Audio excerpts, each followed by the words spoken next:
और आज हम बात करेंगे भाषा। ठीक है, भाषा क्या है।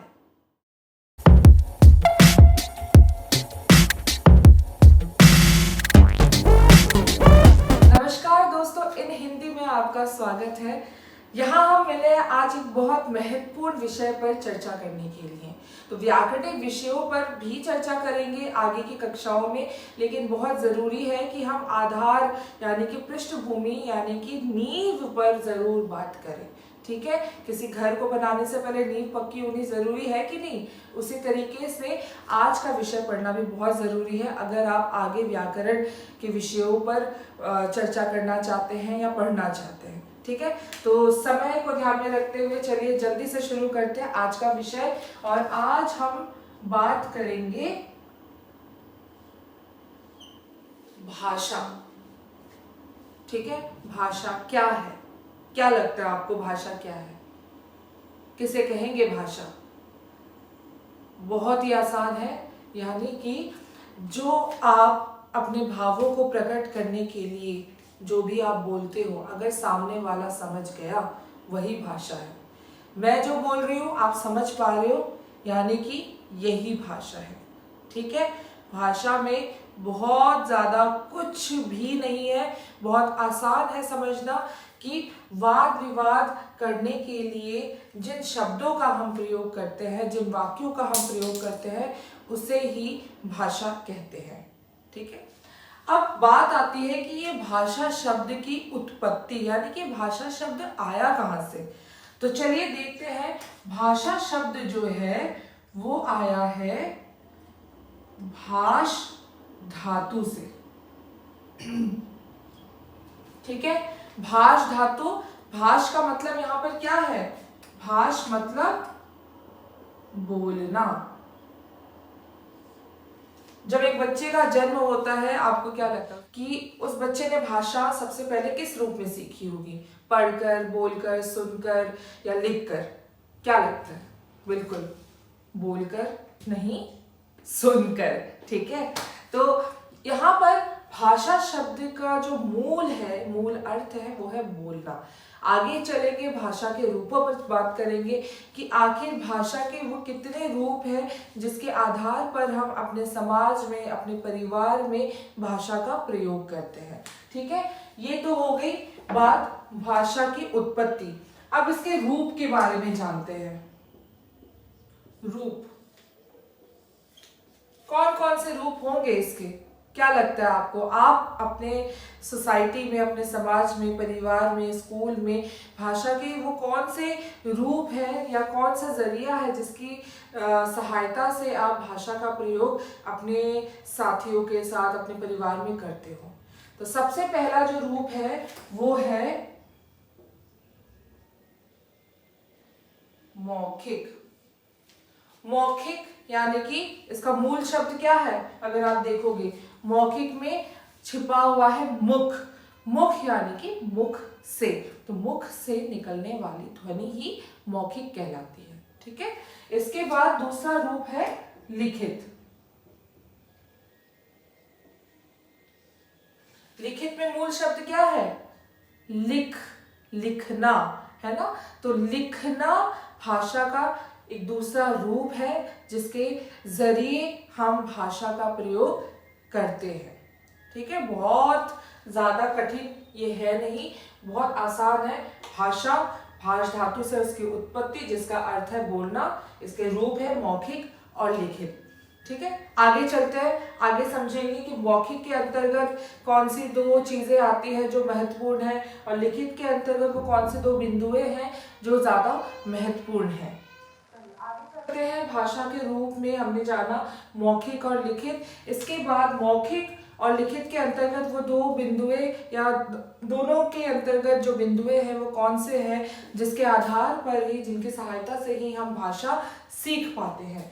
तो मौखिक के अंतर्गत सबसे पहला क्या आएगा, एक बच्चा जब जन्म लेता है तो सबसे पहले वो भाषा कैसे सीखता है, अपने परिवार से तो सीखता ही है, लेकिन सबसे पहले वो सीखता है उसे सुनकर, यानी कि सुनना, और फिर बोलना। मौखिक शब्द में आप अगर ध्यान दें तो मौखिक यानी कि मुख से बोली जाने वाली, मुख से निकलने वाली ध्वनि, ठीक है। तो इसीलिए सुनना और बोलना।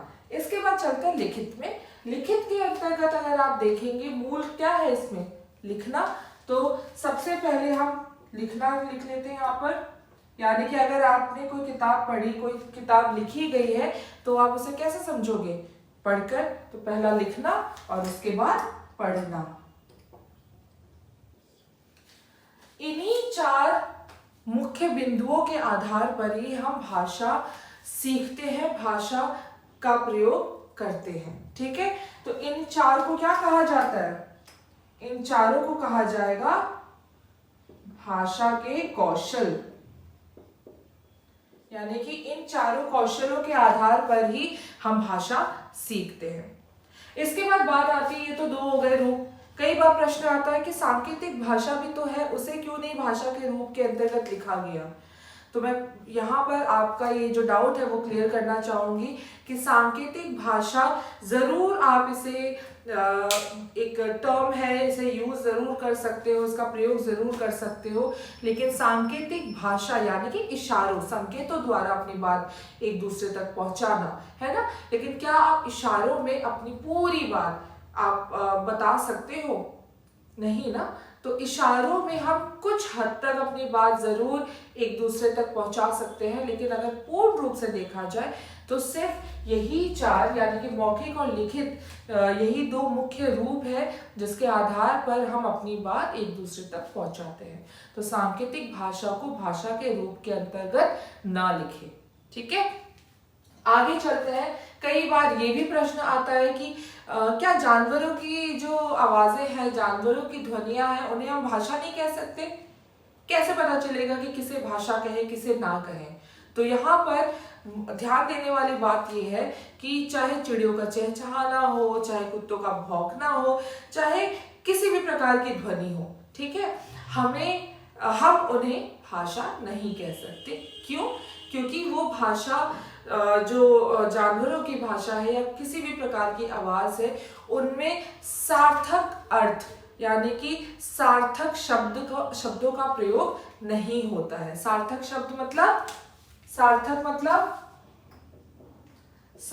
शब्द का अर्थ होता है अर्थ के साथ, यानी कि वे ध्वनियां जिनमें अर्थ हो वही भाषा कहलाती है। तो आप किसी भी जानवर की भाषा या किसी अन्य प्रकार की ध्वनियों का प्रयोग करके अपने विचारों को नहीं प्रकट कर पाएंगे, क्योंकि वहां उसमें क्या नहीं है, सार्थक शब्द नहीं है। तो भाषा वही है जहां सार्थक शब्दों का प्रयोग हो। आगे बात समझ में। अब इसमें देखिए मुख्य जो बात है कि मौखिक और लिखित के क्या उदाहरण हो सकते हैं। तो मौखिक के अंतर्गत क्या आ सकता है, टीवी, क्योंकि हम वो देखकर सुनकर समझते हैं, ठीक है, वहां से ध्वनियां आती है, आप समझते हो। रेडियो, वो भी सुना जाता है। इसके बाद आप समझ लो, अगर अभी के जमाने की बात करें, एलेक्सा पे गाने सुनने हो, वो भी एक मौखिक रूप है, ठीक है। वॉइस SMS भेजना, वो भी एक मौखिक रूप है, क्योंकि आप बोलकर अपनी बात पहुंचा रहे हो। लेकिन लिखित में क्या आएगा, लिखित में आएगा ईमेल्स आ गए, टेक्स्ट मैसेजेस आ गए, इसके बाद आपने एक किताब लिख दी, किताब भी एक लिखित का उदाहरण है। इसके बाद और क्या आ सकता है, लिखित के अंतर्गत आ सकता है कि आपने समझ लीजिए कोई पत्र लिखा किसी को, ईमेल तो लिखा ही, पत्र लिखा, तो वो भी लिखित के अंतर्गत ही आएगा, ठीक है। तो आज की कक्षा में हमने मूल रूप से सीखा भाषा क्या है। भाषा की उत्पत्ति भाष धातु से हुई है, जिसका अर्थ होता है बोलना, ठीक है। और सार्थक शब्दों के समूह को ही भाषा कहते हैं, यानी कि निरर्थक शब्द जिसका कोई अर्थ ना हो, ऐसे शब्दों के प्रयोग से हम भाषा का प्रयोग या अपनी बात दूसरों तक नहीं पहुंचा सकते। इसके बाद भाषा के रूप पर आते हैं। भाषा के रूप में मौखिक, लिखित, इन दोनों के अंतर्गत भी 2-2 बिंदुएं हैं, सुनना, बोलना, लिखना, पढ़ना। इन्हीं 4 बिंदुओं को कौशल भी कहा जाता है, यानी कि इन्हीं 4 तरीकों से हम भाषा सीखते हैं और भाषा का प्रयोग करते हैं, ठीक है। सांकेतिक भाषा फिर से बता रही हूँ, सांकेतिक भाषा को भाषा के रूप में नहीं लिख सकते, क्योंकि संकेतों द्वारा आप पूर्ण रूप से अपने विचारों को नहीं प्रकट कर पाएंगे। तो ये आज का विषय था हमारा भाषा। अगली कक्षाओं में व्याकरणिक जो विषय है उन पर हम चर्चा करेंगे। तो मेरा यही मानना है कि हम अपनी नींव पक्की करें, नींव हमारी मजबूत होगी तो हमारी जो बिल्डिंग है वो अच्छे से खड़ी हो जाएगी। तो आपका अगर कोई भी सवाल होता है, आपको आपके मन में कोई भी विचार आते हैं, तो आप ये झिझक कमेंट करें और पूछें। मैं कोशिश करूंगी कि आपके सभी प्रश्नों का उत्तर मैं दे पाऊँ। तब तक हमारे साथ जुड़े रहिए। धन्यवाद।